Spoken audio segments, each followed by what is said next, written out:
Another urgent motion, which is the urgent motion letter to MP on housing.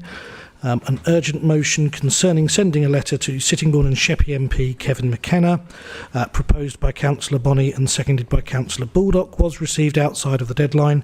I have used my discretion to allow it to be debated. Councillor Bonney, I invite you to propose the motion. You have 5 minutes to speak. Thank you, Mr. Mayor. This council condemns the words and attitudes attributed to Labour MP Kevin McKenna in the Guardian article by Polly Tonyby. There is a need for housing that local people can afford, not housing principally aimed at those moving in from London, which local people can rarely afford. Labour MP Kevin McKenna's comments that 60% of residents commute to London is both inaccurate and not something that represents sustainable communities. 4 hours commuting each day is bad for our health, social cohesion, domestic stability. It is something that needs challenging, not championing. Labour MP Kevin McKenna's comments about our local councils not having the power to hold developers to account is, in itself, a reason to oppose such developments, unless they have the local support, not a reason for Whitehall to step in and take over. Instead of looking to Whitehall to determine planning, Labour MP Kevin McKenna should be fighting for the councils to have a level playing field and not allow developers to constantly bypass democracy when they choose to. This council requests the leader formally convey in writing our disappointment at Labour MP Kevin McKenna's comments and attitude.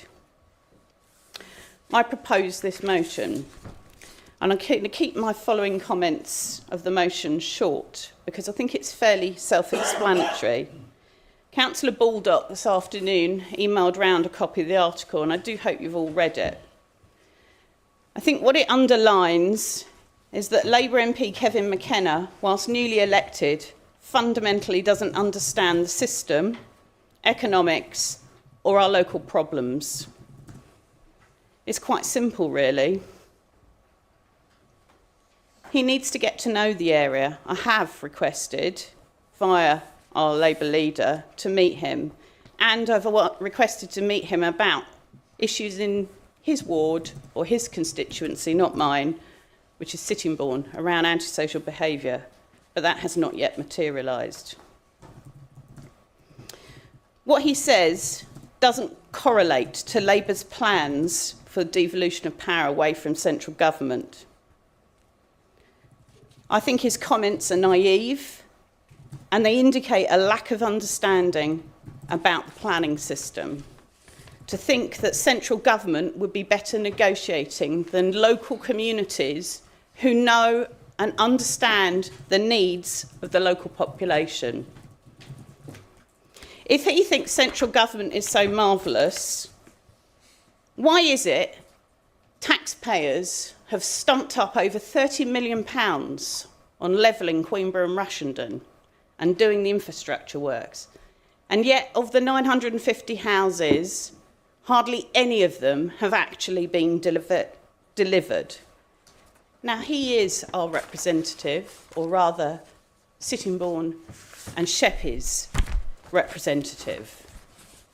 I've not yet seen any movement on Queenborough and Rushenden on that delivery, and I acknowledge he's only newly elected.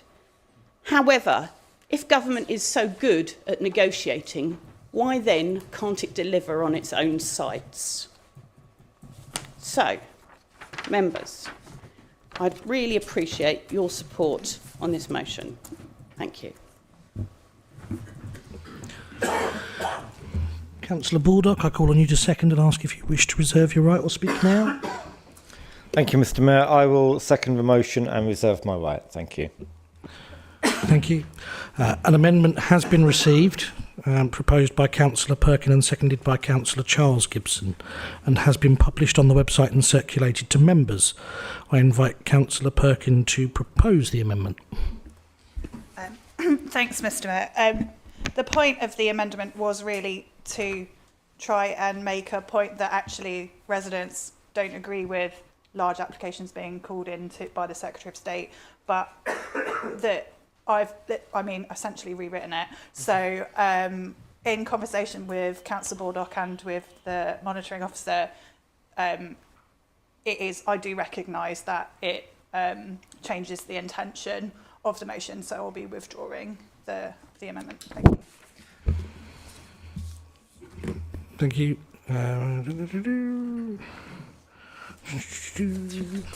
Here we go.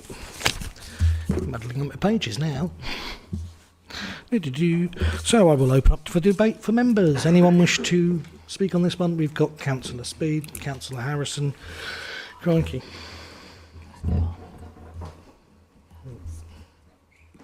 Councillor Speed, do you want to kick us off? Thank you, Mr. Mayor. Frankly, I was appalled by this article in The Guardian.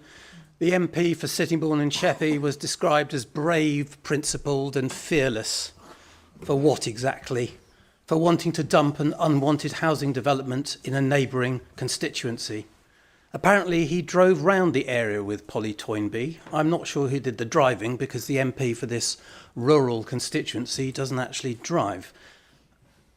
The journalist concluded that Highstead Valley is heavily industrial. Did the MP even take her to the right place? He's telling residents on the doorstep that this decision has been taken away from the council as it's too big a decision for them to make. How patronising. We employ highly experienced planning officers and their report on Highstead Park was comprehensive. It was over 300 pages long and addressed all the issues that needed addressing. He says in The Guardian that Whitehall planners have greater powers to negotiate with developers. Who are these Whitehall planners who will sail majestically down the Swale, delivering 40% affordable housing? Whitehall will simply make a decision and dump the problem back on us. Here's one of his election commitments. I will lead a new approach to housing in Swale, which meets the need for social housing. It appears this new approach means dumping all the houses in the next door constituency and supporting a scheme that will not deliver social housing. It's really quite unusual for this planning application to have been called in for determination like this. This normally only happens if there's a conflict with national policies or it could have significant effects beyond the immediate locality. It's not clear on what basis these applications were called in, nor who drew the matter to the attention of central government. Who was behind it? Makes you wonder, doesn't it?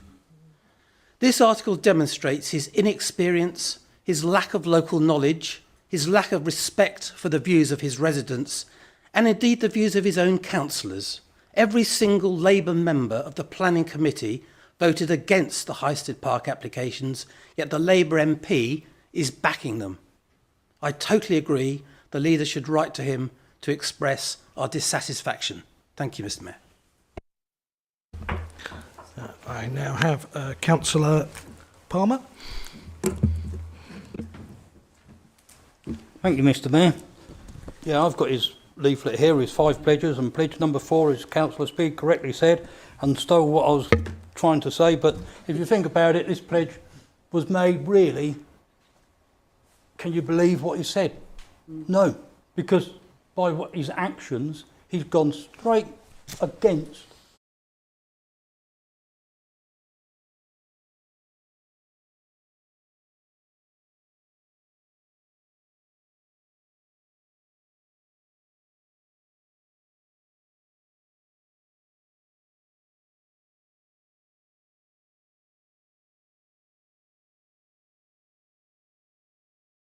the democratic process of this council. He's gone against the will and wishes of the public. Councillor Speed said he can't drive. Well, he can drive because he drove coach and horses through the planning process.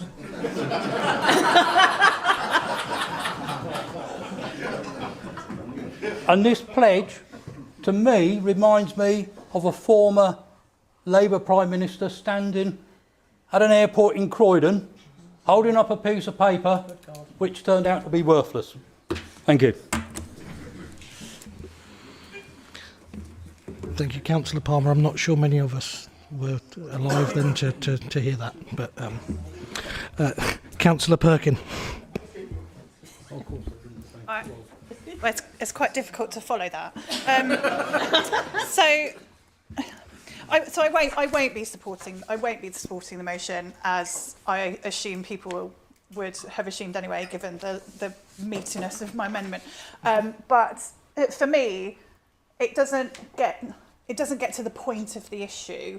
The point of the issue is that a very large application has been called in by the Secretary of State and taken away from local democracy. That is the issue. What Kevin McKenna MP thinks about it in The Guardian is really not council business to be debating. I think I wholeheartedly agree with some of the sentiment that has been expressed about the disappointment of that, and about, you know, the fact that we are being frozen out of that decision making. But it's not council business to character assassinate an MP. That's not what we're here for. We're here to make decisions for the on behalf of and with our community. And I don't think I've ever seen a council meeting discuss an opinion piece in The Guardian by an MP. So it's not something that I think is particularly helpful, and it's not something that we will be supporting, even though I appreciate the difficulty behind the sentiment of it, and would like to see a motion come forward where we discuss the call-in of that particular development and the assault on democracy that I feel, local democracy that I feel that is. I don't think that motion does this, and I won't be supporting it. Thank you. Councillor Bowen. Thank you, Mr. Mayor. Whilst the brave and philosophical, not my words, MP for Sittingbourne and Sheppey's acknowledgement of the housing crisis is important, his framing suggests a troubling disconnect from the lives and the lived realities of the local communities and the local Labour Party membership. I find it also concerning when an MP is referred to as, and I quote, a member of Unison group of MPs in Parliament, source of the MP's own Facebook page from October 15th. MPs aren't there to represent groups, they are there to represent their constituents, and things like this suggest that MPs' priorities may lie elsewhere. The prioritisation of housing developments aimed at affluent London commuters rather than addressing local affordability undermines the very fabric of sustainable communities. It's not just misplaced, but counterproductive, exacerbating inequalities rather than resolving them. The assertion that 60% of residents commute to London, I think, not only lacks accuracy, but also reflects a disturbing complacency about an unsustainable status quo. Commuting strains public health, contributes to carbon emissions, and weakens resilient communities. The MP's remarks seem to overlook the vital need for a level playing field in planning. Planners often wield disproportionate influence, exploiting loopholes and bypassing local authority requirements for affordable housing. This structural imbalance requires reform, not a retreat from local accountability. Strengthening councils' ability to enforce fair planning policies should be at the forefront of any meaningful response to the housing crisis. However, this motion, I think, flies in the face of what purpose motions would have when brought in this chamber. The Constitution says that motions must be about matters which the Council has responsibility for or which affect the borough. Whilst we do not like or agree with the MP's comments, they are comments that are not necessarily the responsibility of this Council. We should not be using motions as a means of publicly attacking an individual. Would we permit a motion that says a member said at a meeting that they thought houses should be built everywhere else other than their own ward? No, we wouldn't. This chamber is meant to be a place for decisions and grown-up debate, not mudslinging at people who cannot reply in this chamber. So whilst the attitude of the MP is clearly out of sync with thousands of residents and his own local party, it seems, I will support this motion, but maintain we are losing the sight of what motions should be used for, and it isn't mudslinging akin to what we see on social media from and including some members in this chamber. Thank you, Mr. Mayor. Councillor Harrison. Thank you, Mr. Mayor. And apart from a couple of the comments Councillor Bowen made, like I will be supporting it, I actually concur. When I read it, I just thought, are we really into this mudslinging? Are we so lower than the gutter? But this is all the things that we can do. This is what those Trojans do on Facebook, isn't it? Have a go, bully, harass, anonymously. And we're not anonymous. We're representatives of the people out there. And I just think, that it is a slippery slope if we're going to start say, oh yeah, let's have that. I mean, who's next? The reason I put my hand up, Mr. Mayor, was because I listened to Councillor Bonney and I thought, well, she can't be reading out the motion because it was not the wording of the motion that's on the papers before us. But then it turned out it was. Because this disrespectful motion, McKenna. What she actually read out was Kevin McKenna, Labour MP. Kevin McKenna, Labour MP, which is actually correct. But that is not what the motion said. So that was where I stuck my hand up. I think this is disrespectful. I think it's a slippery slope if we're supporting this, because who's next? And just by the by, this is the second call-in this council has had since I've been on it. The only difference is that the first time, we were actually given notice. I mean, we had about 2 months' notice.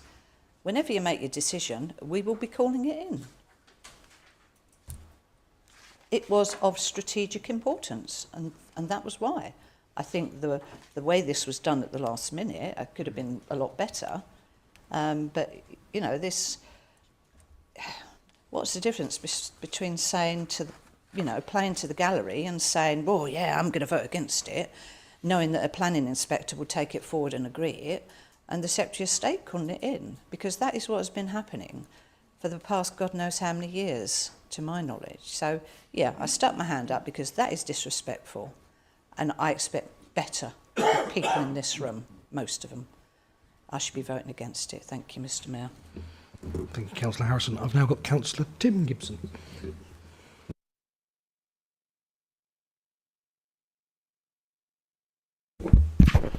Thank you, Mr. Mayor.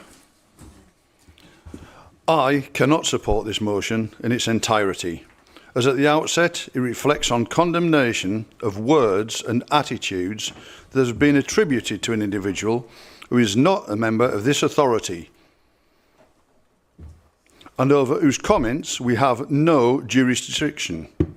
Furthermore, when I stood before you all, when being elected leader, I expressed a genuine, heartfelt commitment to inclusivity, respect and dignity in all of our undertakings. And like many in this chamber, I overtly support freedom of speech.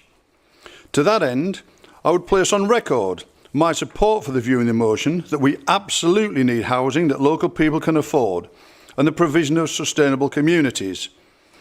Developers, of course, will naturally use all legal routes to circumnavigate democracy when clear enabling opportunities are provided for them to do so. As we've witnessed time and time again here in this chamber at Swale, where an out-of-date local plan has been cited as a reason for challenge.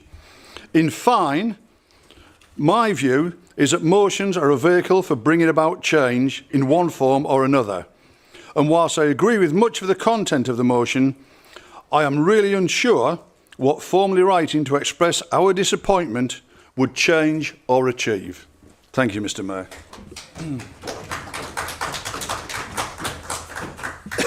Thank you, Leader. I've got Councillor No. Thank you, Mr. Mayor. When I first sat in this chamber, one of the first things that was said was that this would be a place of respectful debate. And we were reminded of that again before this meeting started, to be respectful. Now, as much as I would like to make snide comments and want to, what Councillor Bowen said is really humbling, and we should all be thinking about that this is not the place for mudslinging, and it shouldn't be, because who's next? Do you really want to be the person sitting in here while other people make remarks about you? So, while I support in essence what this motion is trying to do, this may not be the forum for what we are trying to say. I don't really believe that this motion has purpose, but we do need to express these views. This just might not be the place or the method of doing so. So I will be reminded of the fact that I would like this place to be respectful. I would like to hear that from people towards me, and I hope to hear that towards other people. And you're right, he's not here to respond. So thank you. Thank you, Councillor No. Councillor Worcester. Thank you, Mr. Mayor. I'm maybe slightly naive in this process because I'm not an MP. Did the MP do anything that was against process that he shouldn't have done with this process? Besides opinion and emotion, was there something that was wrong in him calling in this application?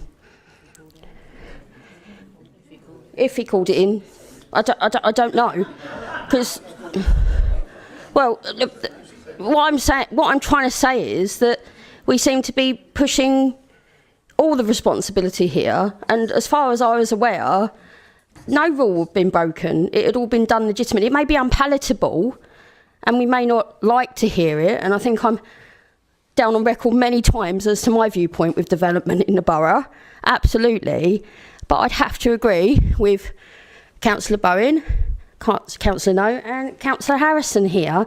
I'm finding very little in this motion that I can actually say, hand on heart, should I be supporting this motion, even with my views on development in the borough. I'm sorry, I can't support this motion.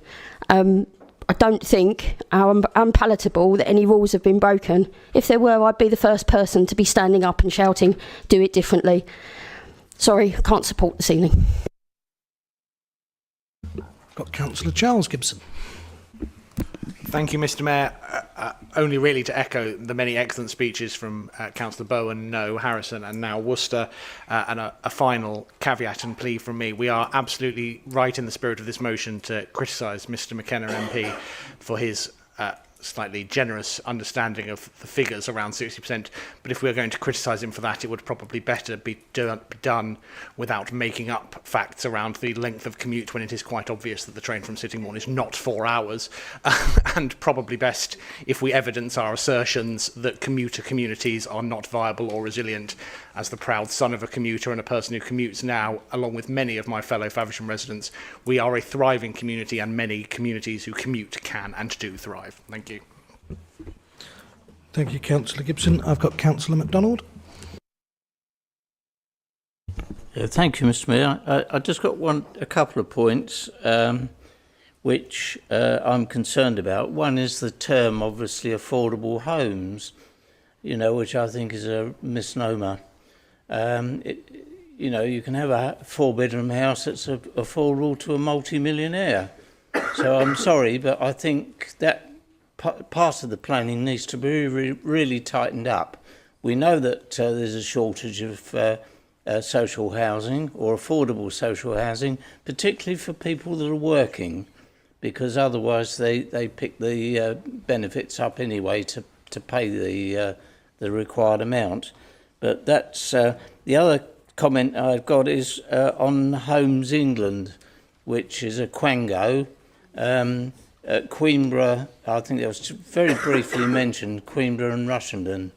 I think the amount of money they've spent, frankly, is absolutely appalling, and it hasn't been delivering what it ought to.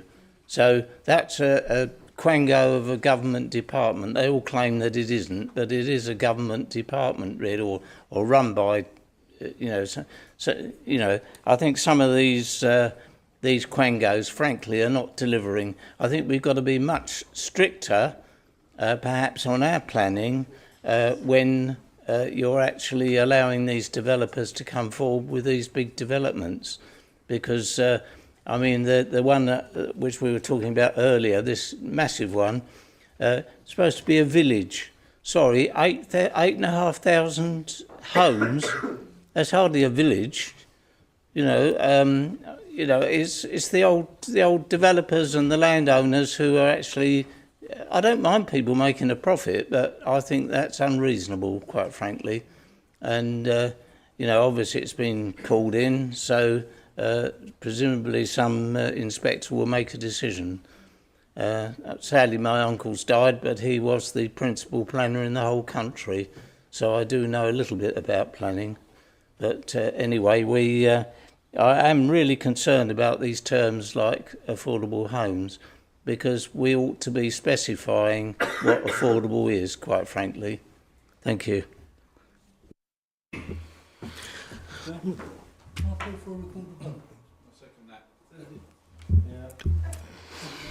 Anyone else? I need the 5 of you to stand. Come on. Anyone that wants it? Yeah, that's the recorded vote. So it will be a recorded vote when we get there. I have 3 speakers remaining, and then 4 speakers remaining. Do remember you only get half an hour on the motion overall, by the way, guys. Otherwise it will time out. 5 speakers.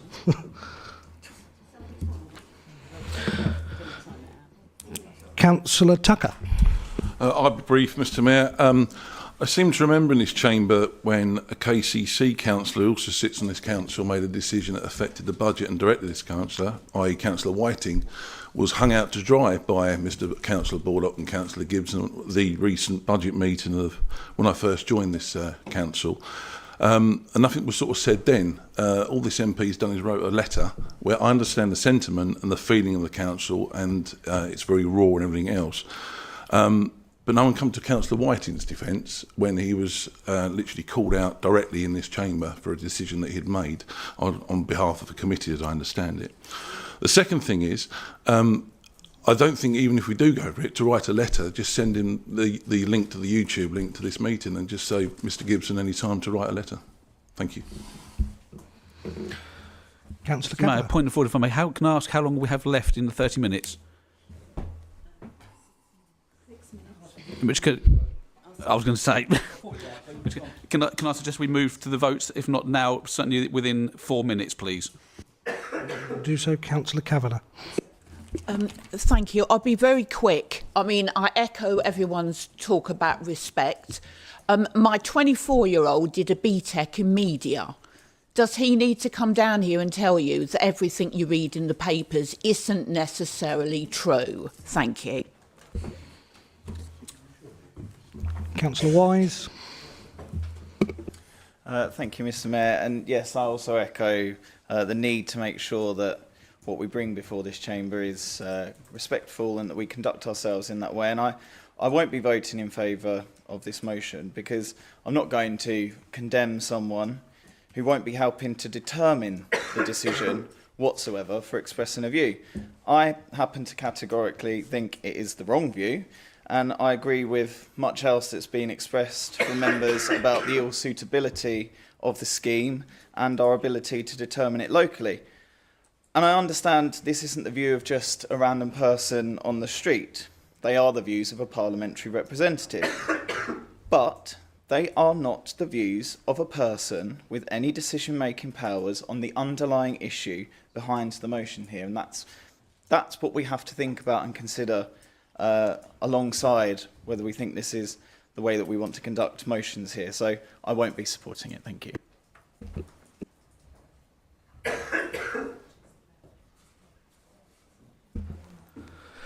Councillor Stephen. Paul Stephen.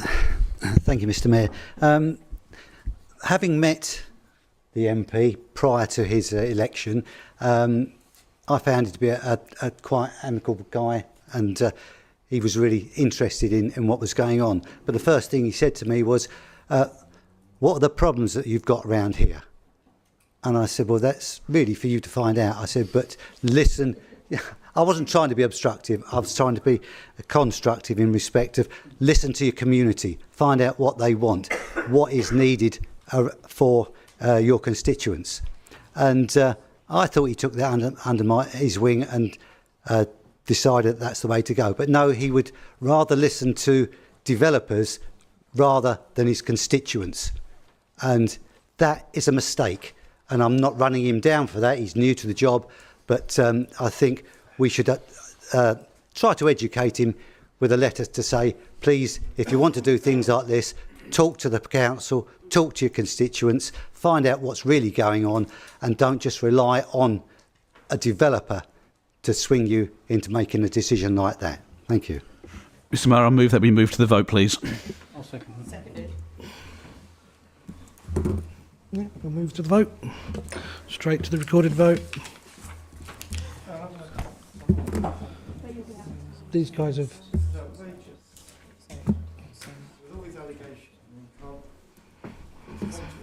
When you move to the vote, the original speaker has a right of reply.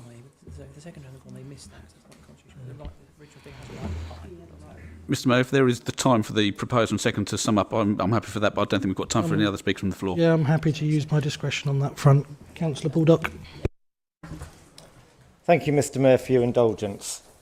I'm a little surprised at some of the comments because we often write to our MPs to let them know how we think. We often write to our MPs to say what the council's position is and hope that they'll support us. This isn't any different to that. You talk about respect, but it's respectful to listen. And that's what we're asking here. It's important because we as a council have been somewhat shunted aside. The application has had many officer hours spent on it and was to be recommended for refusal on many solid planning grounds. Yet our MP decided to support it.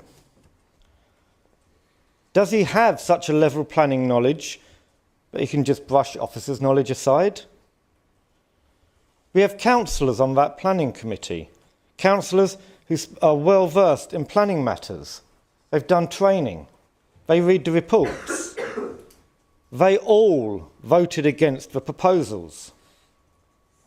So is our MP's knowledge of planning so great that his judgment exceeds theirs? The application delivered a miserable level of affordable housing, well below local policy levels.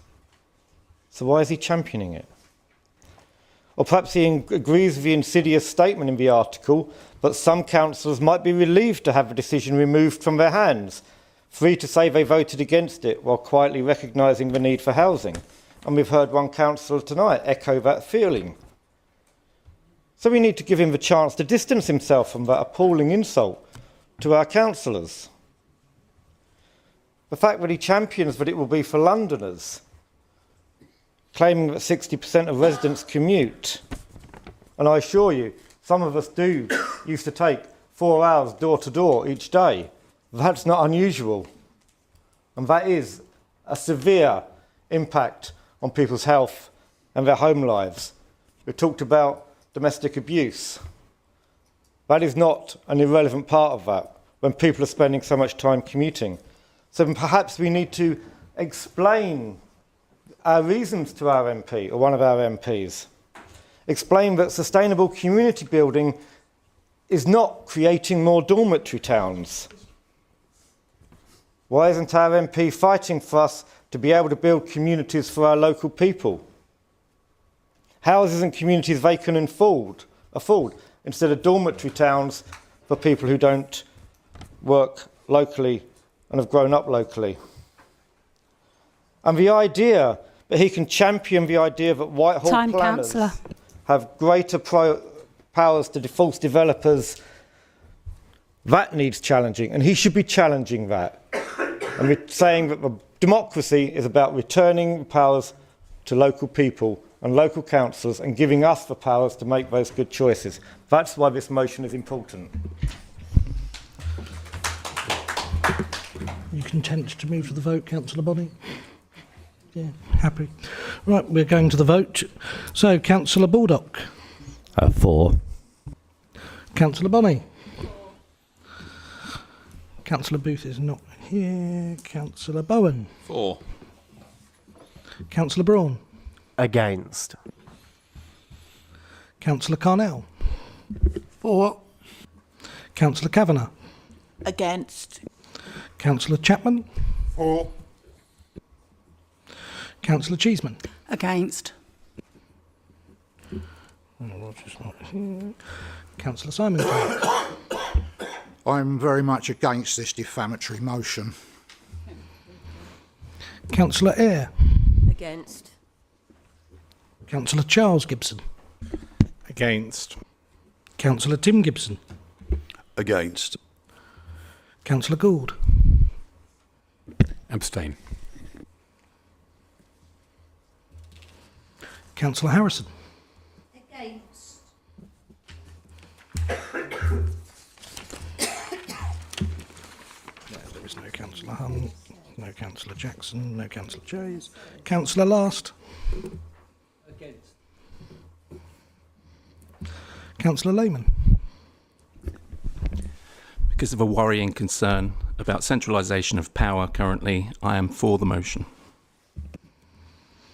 Councillor MacDonald. For.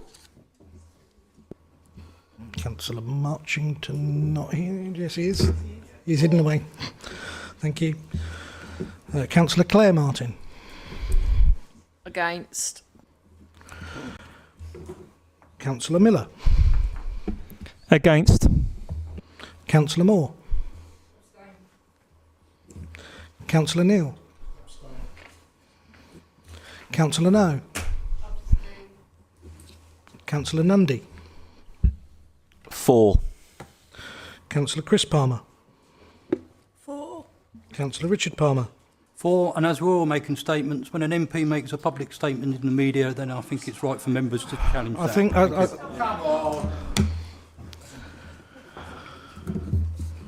Clearly, you all need a break to cool off. And you might not get one. Councillor Perkin. Against. Councillor Pollard. For. Councillor Shield. He is not with us today, is he?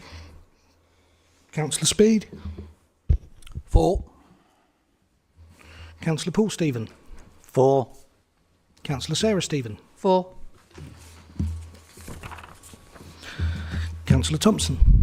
For. Councillor Tucker. For. Councillor Watson. Against. Councillor Worcester. Against. Councillor Winklis. Against. Councillor Wise. And myself against. Find my name.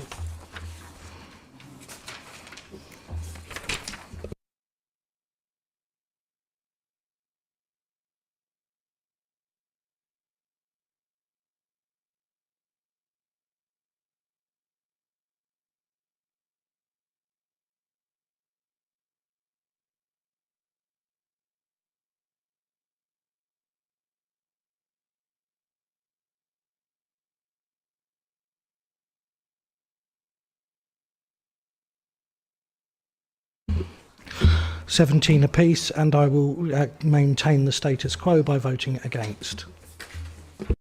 The motion has therefore fallen.